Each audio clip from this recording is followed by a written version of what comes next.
Perhaps at this very moment, you are experiencing something you don't know how to put into words. It's as if the world you once knew has silently crumbled, without a clear warning, and suddenly you find yourself walking through strange territory, where nothing is familiar and everything seems to lose its meaning.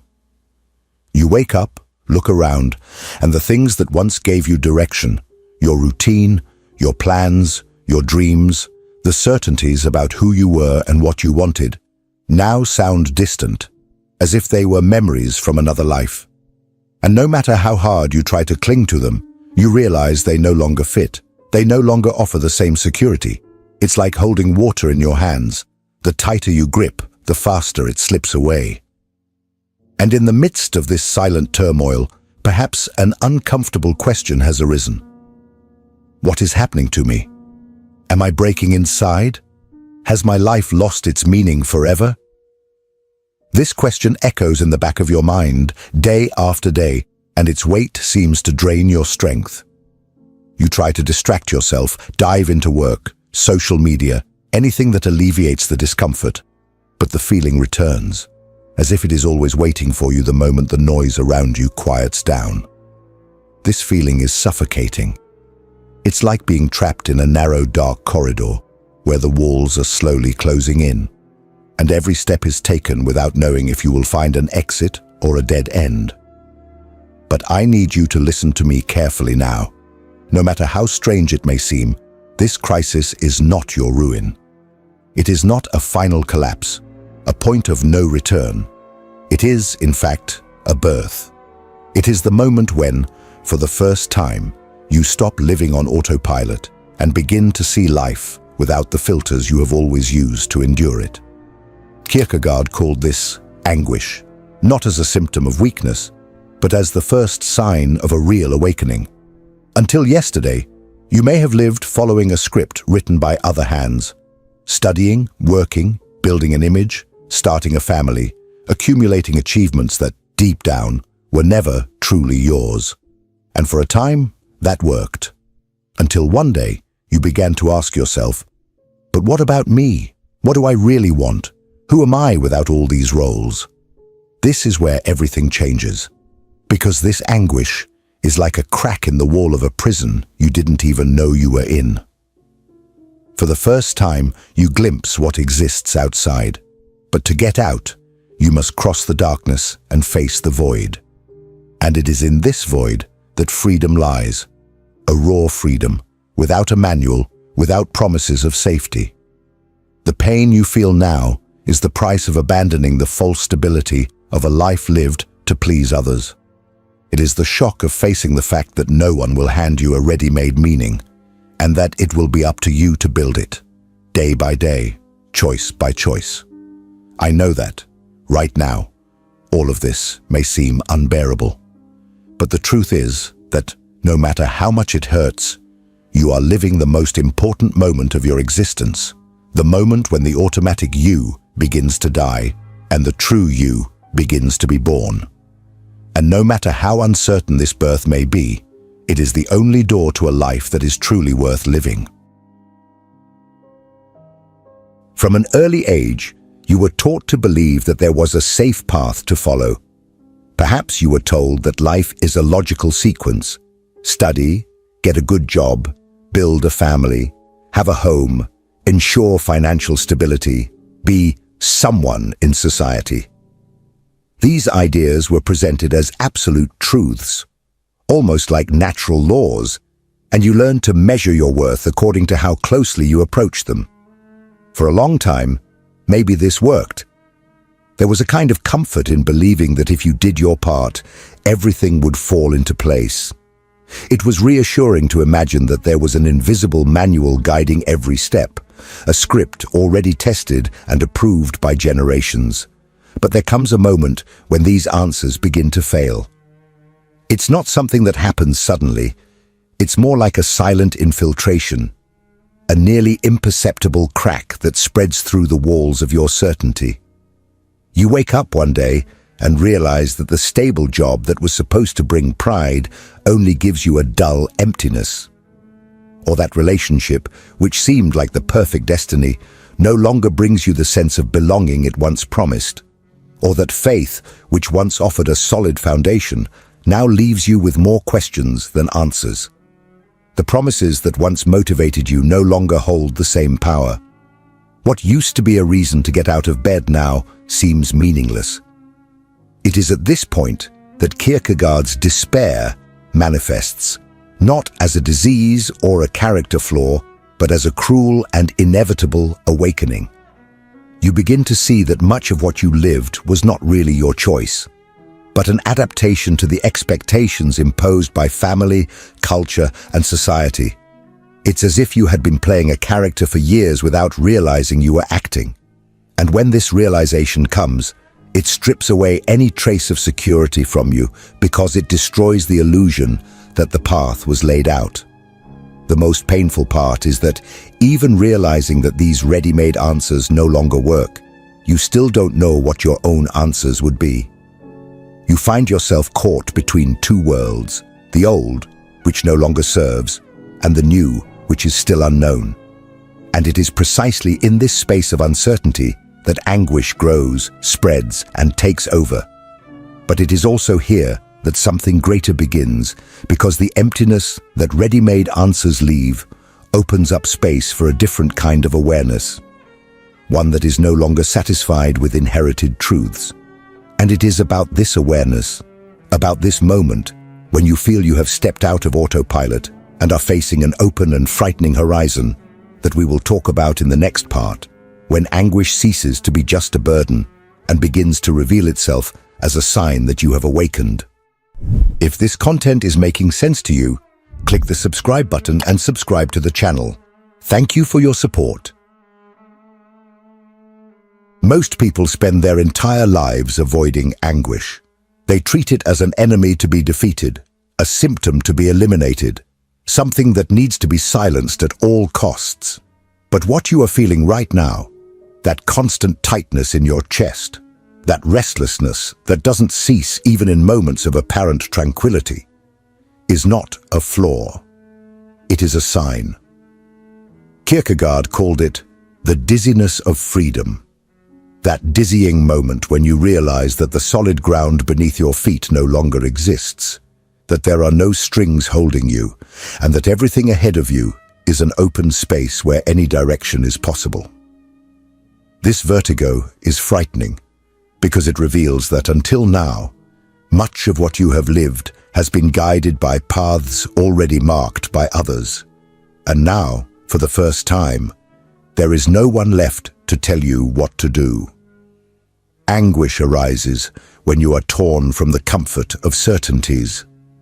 It is the discomfort of facing that there is no predetermined meaning, that there is no correct answer waiting for you at the end of a book or in the speech of an authority.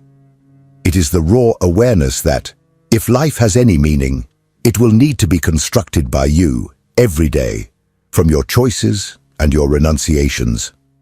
And this is frightening, because it requires you to take total control of your existence, not just the beautiful and inspiring parts, but also the dirty, difficult, contradictory parts. This anguish is like an open wound that does not heal with distractions. You may try to drown it in work, in momentary pleasures, in consumption, in new, superficial goals. But deep down, it always comes back, because what it wants is not for you to flee, but for you to listen. It is the internal call for you to stop living as a spectator of your own life and start moving as the protagonist. It is not the problem, it is the alarm. It is the reminder that you have come out of autopilot and are finally looking at the questions that matter, even if you still have no answers. And as contradictory as it may seem, this anguish is a privilege. It means that you are no longer anesthetized, that your gaze has crossed the surface and now sees the cracks in reality. Many never reach this point. They spend their entire lives distracted, too busy to realize that they are not truly living. You, however, have reached the limit, and because of that, you are closer to the beginning of something new than you imagine. But before this new can be born, there is an inevitable process: destruction.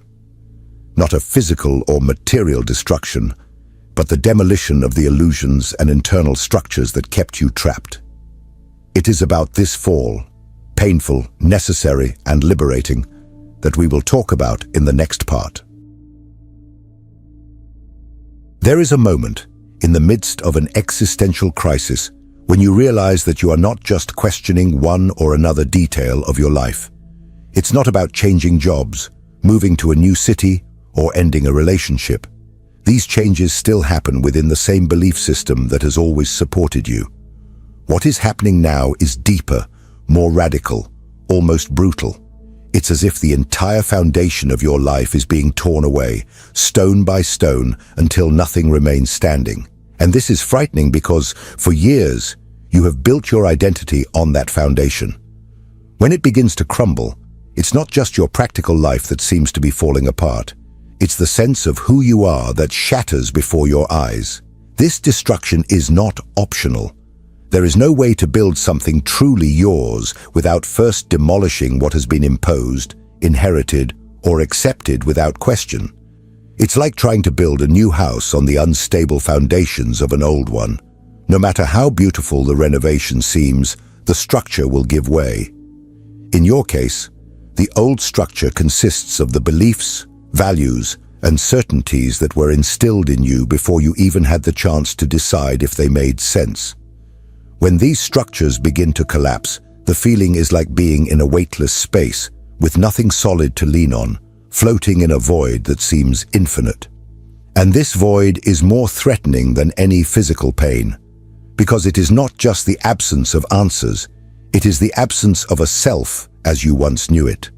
The religion that once gave you comfort, but now no longer answers your questions. The career that defined your worth, but now feels like a sophisticated prison.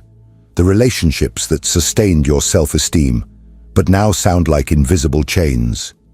Everything you believed to be the foundation of your life begins to reveal itself as fragile walls, painted to look solid, but hollow inside.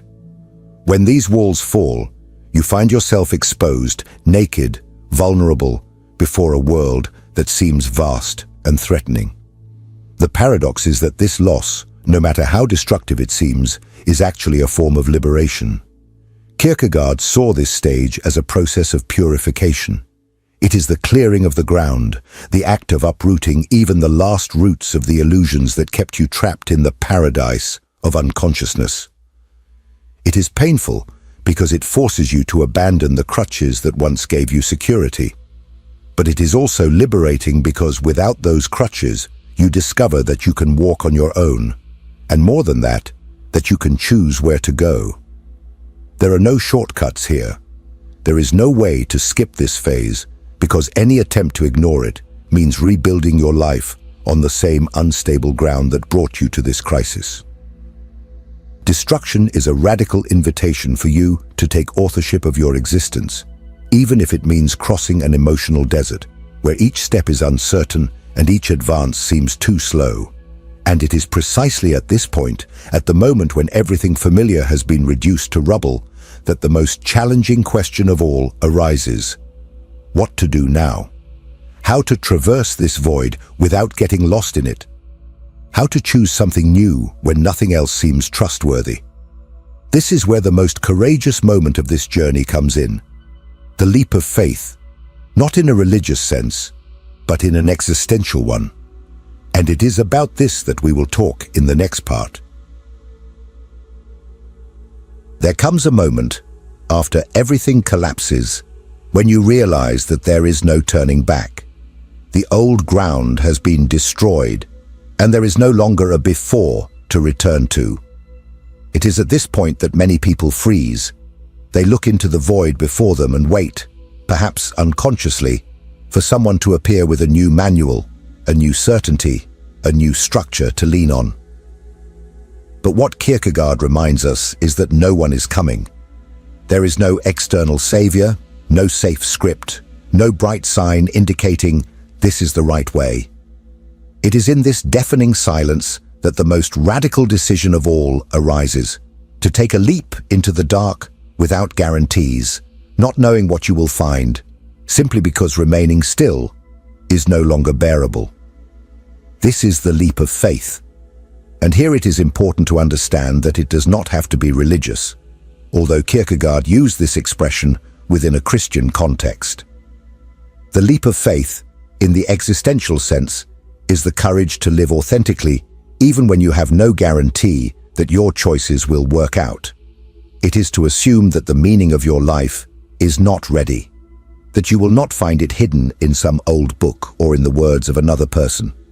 It will be built, little by little, in the decisions you make, in the values you choose to adopt, in the actions you take even when no one is watching. Taking this leap is like abandoning the bank of a river and plunging into the water without knowing exactly where you will end up. It is to accept that there is no bridge, and that the crossing will be made with your body, mind, and soul, facing currents, calm waters, whirlpools, and periods of extreme fatigue. It is to choose to walk in the darkness, trusting that at some point, the outlines of your path will begin to appear. And this trust is not blind. It is an act of will.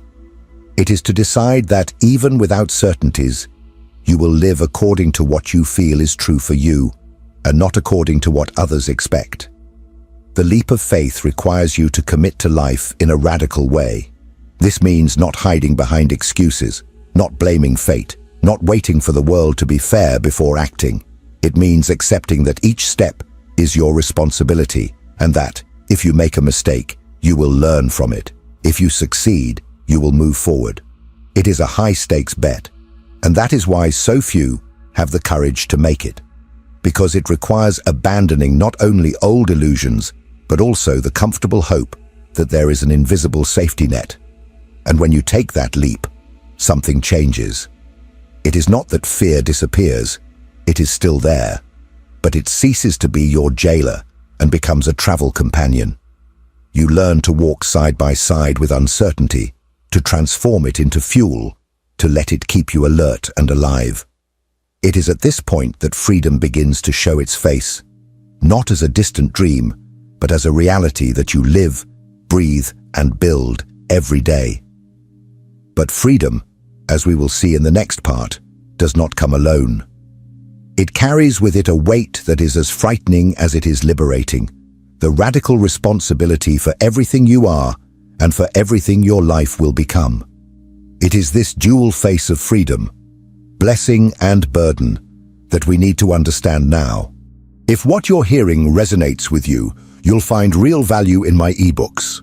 Beyond the Shadow breaks down Jung's core ideas, while Dialogues with the Unconscious gives you a 30-day path to apply them in your life. Both are linked in the pinned comment. When the leap of faith is taken, the first sensation is almost intoxicating. Suddenly you are no longer bound by the restraints that kept you paralyzed. The invisible rules that dictated what you should think, feel, and do break apart, and the horizon opens up before you. It is a raw, wild freedom, almost frightening in its vastness. You can choose. You can decide what to do with your time, with your energy, with your own story. But along with this freedom comes a weight that many are not prepared to carry: radical responsibility.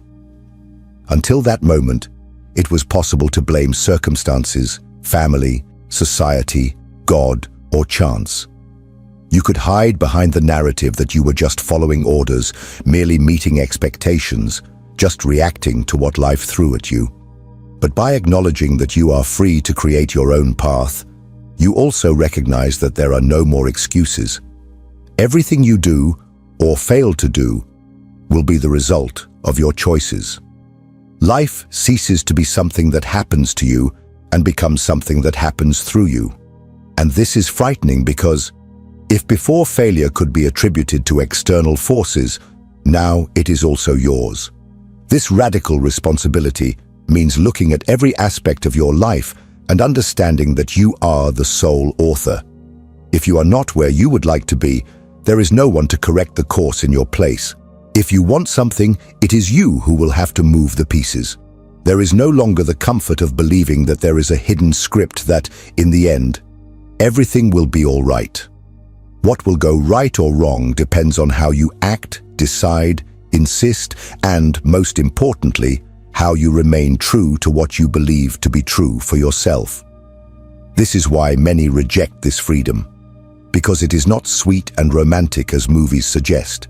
It is rough, uncomfortable, demanding daily discipline and courage. It is waking up every morning and deciding once again that you will not abandon yourself, that you will not betray the values you have chosen, that you will not retreat to the illusory comfort of old crutches. Freedom, when lived fully, is not a state of rest. It is a constant exercise of creation and responsibility. But there is a silent reward in this. When you take on this level of responsibility, every small achievement becomes more significant because you know it was born from genuine effort, from a conscious choice. You stop living in the shadow of others' expectations and begin to experience the satisfaction of building something that is truly yours. It doesn't matter if it is small, if it is imperfect, or if it is far from being definitive. The simple fact of being authentic makes it invaluable. And here is the point that leads us to the conclusion of this journey. The existential crisis, which seemed like a death sentence for your life as you knew it, is actually the painful birth of this responsible freedom. The moment you understand this, you begin to see that you were not on the brink of an end, but on the threshold of a birth. It is precisely about this rebirth, about how to emerge from the crisis not just alive, but transformed and more whole than ever, that we will talk about in the next part. Now, looking back, you may begin to realize that the crisis that seemed to want to destroy you was, in fact, the force that pushed you out of a narrow, predictable, and anesthetized life. Everything you felt, the emptiness, the confusion, the suffocating anguish, the feeling of being lost, was not a sign of weakness, but the inevitable process of breaking away from an old version of yourself. You were not breaking. You were being reshaped. And this is how freedom arrives, not as a neatly wrapped gift delivered to your door, but as an open and wild field that you now have the courage to cross. Along this path, you went through the pain of watching your old certainties crumble, faced the vertigo of not having a ready-made script, experienced the weight of choosing without guarantees. You saw that freedom is not a tranquil refuge, but a territory where every step is your responsibility. And if you've made it this far, it's because you've already understood that there is no possible return to the previous state. You might even try to deceive yourself, hide behind distractions, pretend you still believe in the old answers. But something inside you has already changed, and that change cannot be undone. This is birth. It is not a smooth, clean, and romantic birth. It is a birth full of blood, sweat, tears, and uncertainty. But it is also the beginning of a life that, for the first time, can be called yours. A life where you are no longer guided solely by external expectations, but by the values and meanings you choose, build, and live. And that is why, despite all the pain, there is a kind of quiet peace here. The peace of knowing that even without definitive answers, you are alive in a way you have never been before. Now, the choice is yours. You can let this crisis be just a painful memory, something that happened one day and that you prefer to forget. Or you can use it as the foundation for a more authentic and meaningful life. And if you choose the second path, know that you don't need to have all the answers today. What matters is to keep walking, keep choosing, keep creating. Because that's how meaning is built, step by step, decision by decision, day by day. And here's my invitation. Share in the comments how you have lived or are living your own existential crisis. Say what has changed in you or what is still changing. Your experience could be the spark that someone else needs to understand they are not alone in this process. And don't stop here. Keep watching the next video. It is important. Perhaps more important than you realize for the moment you are living right now. I'll see you there.